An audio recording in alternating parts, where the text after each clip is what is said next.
Kyle Busch. We know what he's going to do. He's probably a good guy to have behind you right here. It looks like he's already got onto the back bumper of Cole, and they're going to kind of tandem down to turn one. We're underway at Pocono. That's one of the greatest sights in racing, I think, when you see down the front stretch of Pocono on a restart. 5, 6, 7 wide, and they funnel down into turn one. Nice job by Cole Custer to take that push from Kyle Busch and be able to drive out in front of this field. There goes Busch in that outside lane. Truex in that purple 11, just behind him, the 12 of Austin Cindric. This is what I'm worried about. Is that 3 wide heading toward the tunnel? Oh! On board with Paul Menard there. Say what, they did a good job. I didn't think that we'd make it through the tunnel turn without having somebody get into the wall. Those Gibbs cars working together. There's Kyle Busch around Truex, just behind him. Christopher Bell, also the 19 of Brandon Jones. You know, the one thing I watched qualifying, and I was shocked at how far off Kyle Busch was in turn one, but then how much ground he was making up in the tunnel in turn 3 where those guys were almost running wide open, and he looked like he had the best car in practice yesterday when I watched. He definitely did, but I'm telling you, Jamie, I watched Cole Custer. Kyle drove away from him early in the practice, and they went in and worked on their car, and they were able to match lap times with Kyle. So we know how fast this 00 car is starting on the front row, but there's going to be a lot of company coming, including those Gibbs cars you talked about, Adam. Brandon Jones trying to get to 4th, working over his teammate. They're side by side, and that is the tunnel turn. Always anxious times here. Austin Cindric just behind, and there's your teammate, 42 of John Hunter Nemechek. Yeah, John Hunter's done such a good job every time he's been in this car, not only at the track. Oh, there's Kyle getting to the 00s outside. That's a pretty brave move to go to the outside of turn 3 right there, especially with as much speed as those guys are carrying. But John Hunter's done an awesome job in that car, and not just at the track, but all the work that he puts in throughout the week with the pit crew at the shop and all of his training. He's just doing everything right. Yeah, he's like you. He's one of those extreme athlete type guys doing marathons and triathlons and heck, riding his bicycle 100 miles. He's in really good shape for sure. Look at this battle. It wouldn't be long. Kyle Busch looked like he almost got to the back end of Custer into one, loosened him up, down to the inside. He makes the pass as we head to turn 2. Going to bring Ryan Truex with him, it appears. Yeah, it's going to be interesting to see if Kyle can hold on to the lead, because I think with the rules that we've got this weekend, the leader's at a little bit of a deficit, and now, oh, that was brave. Yeah, there was no contact down into 1, but he got up behind him enough that he upset the handling of that 00. And Michael, now we see how important momentum is here. Yeah, and watch the gap when we come onto the front straightaway that Kyle Busch has created because of this side-by-side battling. Kyle's looking in his mirror and liking what he's seeing. This is great racing, though. 00 is pitting, no pressure out back. I think a lot of people are going to be able to do that because Kyle's got such a big lead. Yeah, 10-4, he's the only one that did it. And you know what that tells me, Adam? The confidence of Cole Custer, Jeff Bendering, that whole team. They're going to give up stage points because they said, we're going to win races. We're going to be in the playoffs, and we're going to make a call right now to try to win this race today. Yeah, and just looking at timing and scoring, I believe that there was only about 3 cars that had the option to do that, because Kyle had a 6 or 7 second lead. I think you have to be within about 10 seconds of the leader to do it, and he's actually not far in front of Kyle right now on the track. So there's only a few cars that had a chance. I don't know. Looking at Christopher Bell, he's won a race. He's going to make the chase. So I'm shocked that those guys didn't do that either. And you said it, Michael. He's given up stage points here at the end of stage 1, but it creates track position that could get him stage points at the end of stage 2 here, Larry. Yeah, what I'm hammering on Cole Custer right now is you're in front of Kyle Busch. The caution's coming. Run those tires easy. All we need to do is stay on the lead lap right here. We don't need to set no track records. Yeah, because you know everybody else is going to pit when the caution comes out, or likely they will, and it'll cycle through. Should put Cole Custer in the lead. Spirited battle here for the runner-up spot. Cindric and Bell going at it. Final lap, stage 1. How impressive has Cindric been this year? I mean, we saw it in the trucks about halfway through last season. He figured things out, and he's just been better and better week in and week out. This is a solid run. Yep, he's had really good lap times throughout this whole run. He's actually been kind of matching Kyle Busch. I don't know how hard Kyle's pushing it, but the 12's been about the second best car on the track. As those two come off of turn 3, Kyle Busch back to the start-finish line. He's the winner of our first stage at Pocono. Bell going to get second. Good points for him. Cindric, Sadler in 4th. Brandon Jones with a top 5. Nemechek, Chase Elliott, Paul Menard, Tyler Reddick, and Daniel Hemrick complete the top 10 in stage 1. Back green stage 2, Cole Custer taking that inside lane. 7 car got pretty aggressive, like 3 or 4 rows back, so that'd be fun to watch here, getting into turn 1. You can see the blue car all the way on the bottom. That's Kyle Busch coming toward turn 1. Look at Elliott Sadler's going to make a move to the inside. Sideways, Michael Annett, can he save it? Goes around, hold your breath. Hold the brake, hold the brake. I don't know how they missed him. Well, he did a nice job, too. I mean, he had to judge when to turn that wheel back to the left, huh, Jamie? I would say that that was exciting for Michael Annett to be driver's side first and knowing the whole field is coming. But that was good that he didn't slide back up. And I'm going to say he's going to put tires on and be fine there. It doesn't look like he has any damage at all.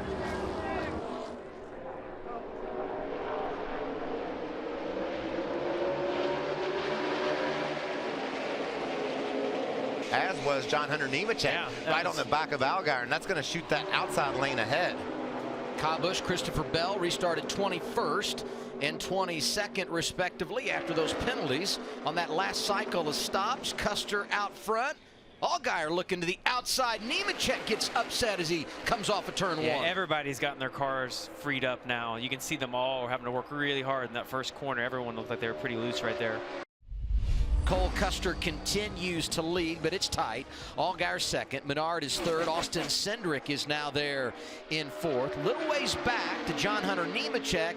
Kyle Busch got caught in some traffic. When he got in the top 10, he was 4.5 seconds back of the leader. It drifted to almost 6 seconds, but now he's in the 6th position and just over 4 seconds behind. The 18 has got an incredible race car. So with their penalty and how we've seen the lineup get shaken up just a bit, watch that battle for the lead. Larry, real quickly, tell us what you're thinking strategy-wise with 5 to go. Yeah, this is where you have to start thinking about what is it going to take to win the race. Now remember, the fuel window is 42 to 46 laps. Once we get the end of stage 2 and go back racing, that's going to be about where that window's at. But right now, if you're running outside the top 10, come with 3 to go on the stage, get your 4 tires, and then when you catch back up, you'll be on the lead lap. When they do open pit road after stage 2, you pit for fuel only, and you're going to get a ton of track position. I think this is a great opportunity to make this happen. Matt, is this what some of them are maybe thinking? That's what people up and down pit road, Larry Mack, are thinking. And also look at how it benefited the 0-0 of Cole Custer. We may see some other guys. Remember back when the race began, we had Chris Rice talking on the 11 team's radio just about different strategies. Also, Daniel Hemrick's team, he was told that they've got to stay 12 to 13 seconds back of the leader so they won't lose a lap, because they too are looking at that option as strategy. And at the end of stage 1, you really needed to be in the top 10 when you look at that distance behind the leader. Now, I mean, 10th position's only 8 seconds back, so a lot of guys have options compared to what we saw at the end of stage 1. I mean, I think you're going to see a bunch of them come on pit road right here. It happened. It's going to happen tomorrow. And looking at this, it looks to me like there's 13 guys that can pit without losing a lap. And if Cole Custer does pit, then that opens it up for a bunch of other guys to be able to pit as well. So I think we're going to see them all dive on pit road here. I don't think Custer does. I think he wants that playoff point. He gave up some stage points that last run to get some track position. He has that track position now. I think he wants that playoff point. Christopher Bell is the first to come. Here comes some more guys. Brandon Jones, Daniel Hemrick also on pit road, Matt. And we talked about the possible strategy for Daniel Hemrick. Now, earlier in the race, the tunnel turn was his money corner. That's where the car was the strongest. Track bar adjustment this run, the car also was much on the tight side. Coming around to the left side, Regan. Well, Dave Rogers is throwing a little bit of an audible into his plans today. He originally wanted to stay out as long as his race car was in the top 5 and maximize stage points today. But he said earlier on, if his car was between 6th and 7th place, he would think about pitting. He pits from 9th place, and they're going to give up a point at the end of this so that they can try and make the race a win at the end. I don't mind giving up 2 or 3 playoff points. Do you, Jamie? No, I think they're trying to win the race, and I think that's the way you need to look at all of these. Well, he has a win, so he's locked into the postseason, and he knows that. There goes Cole Custer across the start-finish line, 2 to go. So now you shut the pit lane. Menard is now up to second. Allgaier and Cindric racing for third. There goes Cindric by. This has been a real good battle among those top 4. What about the teammates pushing together to get around Allgaier, drop him back to 4th? Now can they go take down Custer? Thought that was funny. Little bump drafting here. 18 of Kyle Busch, 23 of Chase Elliott. 6th and 7th on track. Just behind John Hunter Nemechek, Michael. I think Chase Elliott's made that car better and better today. Yeah, I mean, he has been able to really make some nice moves in this stage. Crew chief is Chad Norris. Outstanding job for him. That team won at Talladega. Look at that for the lead. Yeah, this there is goes good. Menard. As long as his teammate will go with, well, it looks like he's already quite a ways ahead, but they have worked really well together because it's so hard to complete that pass. 1 lap to go. This is it in stage 2. Custer stays out. He wants that playoff point, and Menard says not so fast. You can throw a blanket over the top 3 off of turn 1. Watch your run on the 12. Watch your bottom. Still outside. How about the top 4? Allgaier. This is getting pretty good here, coming down to the checker. This is great. This is what stage racing is all about. These guys desperate for that playoff point. 3 Fords and a Chevrolet. Drafting in play as we come back for the final time in stage 2, and add to that the lap machine of Mike Harmon in the 74. What role will he play in all of this? Wow, that's a great way to come down to the finish of this. I'm hoping that the end of the race comes down to this. Wow, what a great move by Menard. Yeah. Advantage inside Menard. He makes the pass off of turn 3. He wins stage 2 at Pocono. Custer is second. Then it's Allgaier, Cindric, John Hunter Nemechek, the top 5. Keep an eye on Kyle Busch. Keep an eye on Elliott Sadler. Extended stop for our points leader. He restarts 29th. We are under green, final stage at Pocono. I'm a little shocked that John Hunter took the bottom right there. And look at this. Here comes Allgaier. Final stop of the day, right? Matt? Brandon Harder topping off that tank of fuel. He's away. They're going for it now. They're not going to come back unless there's a caution. Adam, I like the strategy. I like when guys throw a curveball. The Hail Mary we talked about in the pre-race. Oh, there's a crash. Hard into the wall. 60 of Chase Briscoe. Michael Annette got some of that as well. Caution is out. 4th one of the afternoon. Briscoe, rookie, 23 years old, out of Mitchell, Indiana, has an ARCA win here, won the ARCA championship a couple seasons ago. Here. And now I do love the strategy by Justin Allgaier. Yeah, he looks like a hero right now. Because I think, or his crew chief does, a lot of people will pit here. See if we can see what happened. They were both inside the top 10. Oh, man. Allgaier gets loose and just simply nowhere for Chase Briscoe to go. Yeah, it looked like the 60 was just going to try to get to his outside, and then once they got hooked together, and that corner, it's so hard, I feel like, to explain to people at home about how fast that is, how rough it is. It's hard visually just to see through there. It's so bouncy. Bouncy. that was a word that I feel like you know, it's tough for Annette because they had the early spin, came back from that, and inside the top 10, and then this. Yeah, that's frustrating for both of those guys. Here we go, green flag in the air with 40 remaining at Pocono. Nice even start there for our front row. Big push for Brandon Jones from Kyle Busch in that 18. Yeah, that was amazing because the 18 pushed the 19 all the way down the straightaway, and they really didn't gain that much ground on Paul Menard on the bottom. Look at Ryan Truex in the purple car up inside the top 5. Great weekend at Charlotte, following it up here, four wide. That's interesting. Some of those guys on fresh tires. That's Allgaier into the wall. He collects Bell. Man. I mean, you just had to know that was coming. They were stacked so tightly together. And the bump drafting, the pushing, it just gets more aggressive as you get to the end. 2 weeks in a row for Allgaier. You talked about left rear. Yeah, I hope freaking tail's knocked off. Yeah, it's at least the left rear. You talked about bump drafting, Adam. Let's see if we can see what started this back there. Is that Sadler? Yeah, that's the It team does look car like Elliott. pushing Allgaier. There you see it right there. Let's follow it through. But it actually looks like the 7. Did he slide up in front I of can't tell, yeah. Dylan Lupton? Yeah, that was Lupton in that black 28 that somehow was able to stay off of Allgaier, get through unscathed. Look at Alex LeBay, the Canadian, slipping by on the bottom.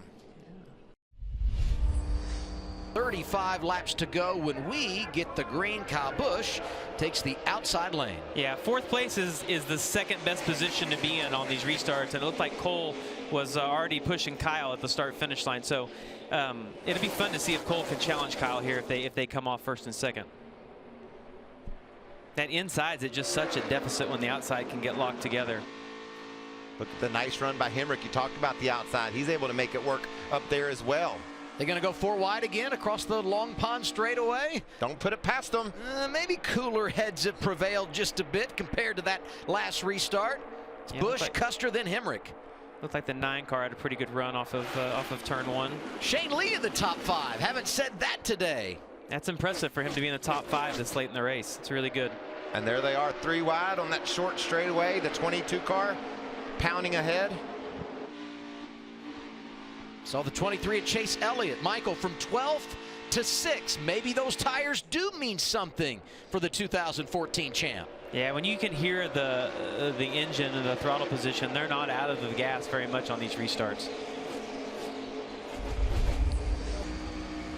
2 laps to go, 5 miles to make it home. Brandon Jones last pitted at lap 47.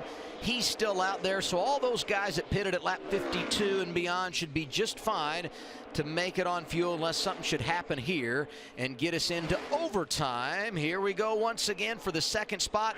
Chase Elliott, Daniel There Henry. you go. Keep blocking. Keep blocking here. Inside corner. Too late. Elliott P2, and we just got a report Brandon Jones of the 19 has run out of gas. Can he cross over? Not quite. Man, wasn't able to do it. Great job by Chase Elliott hanging onto that car. Looked like he got really loose on the exit of the tunnel. There's Jones making his pit stop. Here comes Kyle Busch off of turn 3. He's going to see the white flag. One lap to go. The gas, Kyle. Good luck. Hope it's an uneventful last lap for you. But he pitted 5 laps earlier. He shouldn't be concerned, right? I mean, you're always concerned. You're always concerned. And they probably haven't told him any of what we know right now. But the fact that none of those guys slowed down, I mean, it makes me think that those crew chiefs all lied to us. You think maybe that they were trying to fool the competition by telling us something that maybe might not have been 100% true? I don't think we got the whole story. So we gave him the speeding penalty, and somehow he comes back. He leads 65 laps and dominates the race today at Pocono. For Kyle Busch, it's career win number 92 in the Xfinity Series. First time he's done it here in the Poconos. Checkered flag in the air. Once again, it's driver 18 who wins it. Well, Kyle Busch climbs from the car victorious yet again in the Xfinity Series at Pocono, this time for the first time at Pocono. Kyle, you told us yesterday, we're going to grab a little extra drink here. You told me yesterday, Kyle, that this race meant a lot to you. You had it marked on the schedule early on. You wanted to win in the Xfinity car at Pocono. You've accomplished that. Yeah, it's feels good for as good as our car was, and I tried to screw it up early again this week, but my guys are amazing. Joe Gibbs Racing, everybody back at the Xfinity shop. You guys do a phenomenal job. All the guys in the chassis shop, the body shop. This car was on rails this week, you know, and it was last week too, but was just able to overcome our deficit that we had this weekend and get back to the front.